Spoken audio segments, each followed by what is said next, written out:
اور جیسے ہی وہ ترمیم پاس ہوئی تو اسی وقت سے تیاری شروع ہو گئی اس 27ویں آئینی ترمیم کو لانے کے لیے. اور اس تیاری میں جو سب سے اہم کردار ہے وہ معذرت کے ساتھ کہنا پڑتا ہے کہ ہماری سپریم کورٹ نے ادا کیا. ریزرو سیٹس کیس کا جو فیصلہ تھا اس میں وہ تمام ممبران وہ حصہ تحریک انصاف کو محروم کر کے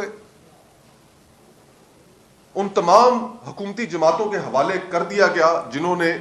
مال غنیمت کی طرح اس کے اوپر جھپٹے،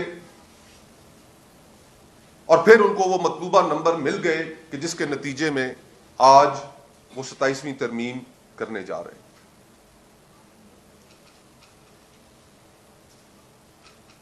یہ جو ہمارے سامنے حقائق